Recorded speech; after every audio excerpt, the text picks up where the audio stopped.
So welcome to Peddi story. చెప్పాలా? దానికంటే before రీసెంట్గా ఒక పెద్ద యూట్యూబర్ పెద్ది గురించి ఒక మాట అన్నారు. అది చాలా పెద్ద కాంట్రవర్సీ అయ్యింది. పెద్ది మూవీని ఇలాంటి స్టోరీతో కూడా సినిమా చేస్తారా అన్నట్టు చెప్పారన్నమాట. ఎలా వీళ్ళకి స్టోరీ తెలుసు చెప్తా. దానికంటే బిఫోర్ నేను మీకు రెండు సీన్లు చెప్తా, చాలా జాగ్రత్తగా వినండి, సరేనా? Scene number 1. నైట్ ఒక పల్లెటూరు, ఒక బస్ స్టాప్లో ఒక అమ్మాయి 10 o'clock వాళ్ళ నాన్న కోసం వెయిట్ చేస్తూ ఉందన్నమాట.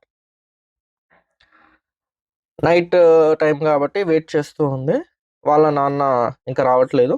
తిను ఫోన్ చూస్తూ ఉందన్నమాట. సడన్గా వెనక్కి నుంచి ఎవరో వెళ్ళినట్టు ఒక సౌండ్ వస్తుంది. వెనక్కి తిరిగి చూసింది. కట్ చేస్తే ఎవరు లేరు.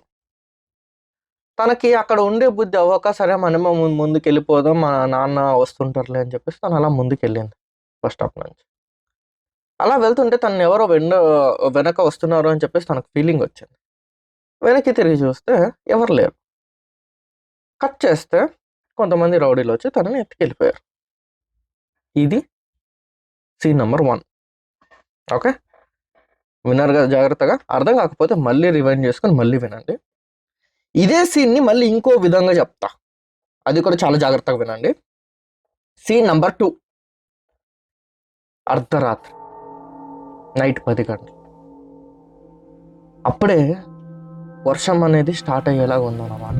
ఉరుములు మెరుపులతో ఆకాశం దత్తరిల్లిపోతుంది. ఒక అమ్మాయి ఒంటరిగా బస్ స్టాప్లో వాళ్ళ నాన్న కోసం అనేది వెయిట్ చేస్తూ ఉందన్నమాట. వెయిట్ చేస్తూ ఉంది, ఫోన్ చూస్తూ ఉందన్నమాట. ఇప్పటిదాకా వాళ్ళ నాన్న అనేది రావట్లేదు.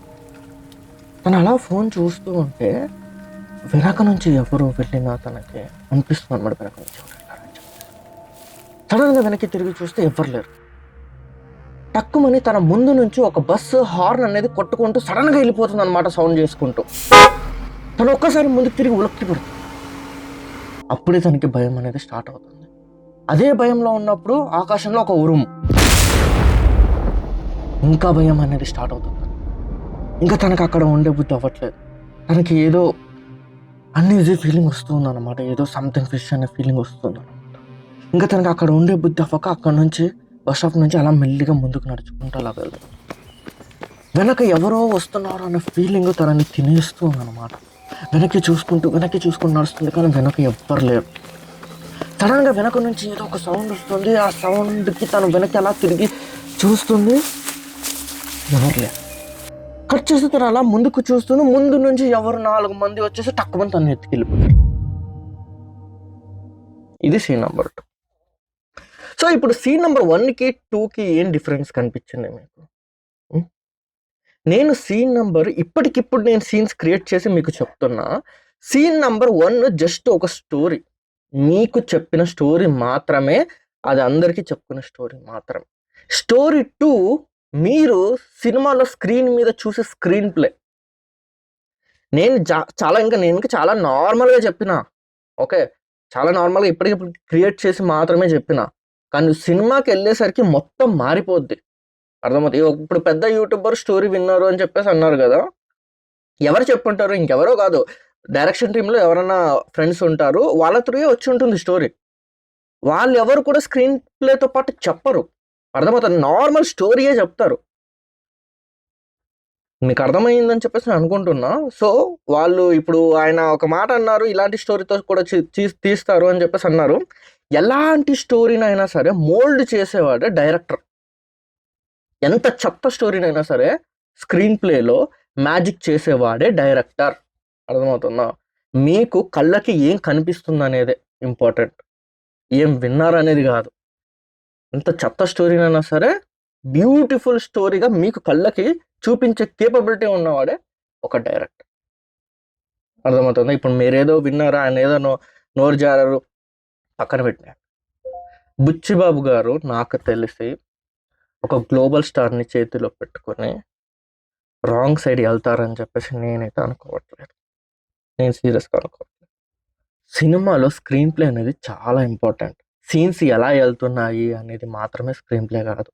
మీకు ఎలా కనిపిస్తున్నాయి అనేది కూడా స్క్రీన్ ప్లేనే. అర్థమవుతుందా? ఒకవేళ సినిమా అటు ఇటు అయినా సరే నేను మీకు రీజన్స్ చెప్తా ఎందుకు ఆ సినిమా చూడాలి అని చెప్పేసి. అర్థమవుతుందా? అంతే తప్ప ఒకరు నోరు జారారు దాన్ని నమ్ముకుని అస్సలు కూర్చోవద్దు. అలా ఉండదు. అసలు అలా విన్నట్టుగానే ఉండదు. స్క్రీన్ మీద వెళ్ళేసరికి కంప్లీట్‌గా మారిపోతుంది. అది స్క్రీన్ ప్లే అంటే that is the that is the beautyness of the screenplay. Screen ప్రెజెన్సే వేరే ఉంటుంది కంప్లీట్‌గా. సరేనా? ఇప్పుడు ఆ యూట్యూబర్ అన్నారని చెప్పేసి అదేది తలలో పెట్టుకోవద్దండి. నేనైతే మీకు ఆల్వేస్ రీజన్స్ చెప్తా ప్రతి మూవీ ఎందుకు చూడాలి అని చెప్పేసి. అండ్ ఇంకొకటేంటంటే మీరు సపోర్ట్ చేయడం వల్లే ఎవరైనా సరే రెచ్చిపోయేది. మీ సపోర్ట్ వల్లే ఎవరైనా జీరో టు హీరో అవుతారు. హీరో టు జీరో అవుతారు. నేను యాక్చువల్లీ ఈ వీడియో రికార్డ్ చేసేవాడిని కాదు. బట్ చాలా కాంట్రవర్సీ అయింది. సో, అందుకని చెప్పేసి మీకు తెలియాలి అని చెప్పేసి ఎంత డిఫరెన్స్ ఉంటుంది మీకు తెలియాలి అని చెప్పేసి ఈ వీడియో రికార్డ్ చేశా. అంతే. యాజ్ ఎ ఫిల్మ్ మేకర్‌గా మీరు వినేది ఒకటి, సినిమాలో చూసేది ఇంకొకటి. ఎన్నో 24 క్రాఫ్ట్స్ ఇన్వాల్వ్ అయిన తర్వాత ఆ స్టోరీ రూపం అనేది మారిపోతుంది. మీరు విన్నప్పుడు అదొక రాయి అంతే. మీరు స్క్రీన్‌లో సినిమాలో చూసినప్పుడు మా ఒక డైరెక్టర్ మోల్డ్ చేసిన ఒక బొమ్మ. ఎంత చెక్కితే ఆ బొమ్మ అంత బాగా రెడీ అయి ఉంటుంది. సో, అది నేను మీకు చెప్పాలనుకున్నా. యాజ్ ఎ ఫిల్మ్ మేకర్‌గా మాకు ఛాన్సులు దొరకడమే చాలా కష్టం.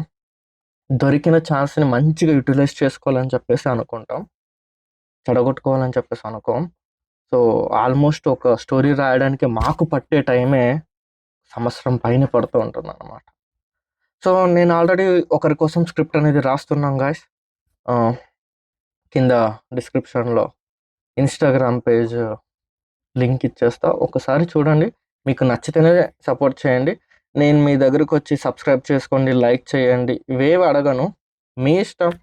మీకు వర్త్ అనిపిస్తేనే చేసుకుంటారు. లేదంటే లేదు. So, see you guys. మళ్ళీ ఈ 25థ్‌కి చాలా మూవీస్ రిలీజెస్ ఉన్నాయి. ఆ మూవీస్ కూడా మీరెందుకు చూడాలి అని చెప్పేసి వచ్చే రీజన్స్ చెప్తా. అంతే. Thank you. ఉంటా. జై హింద్.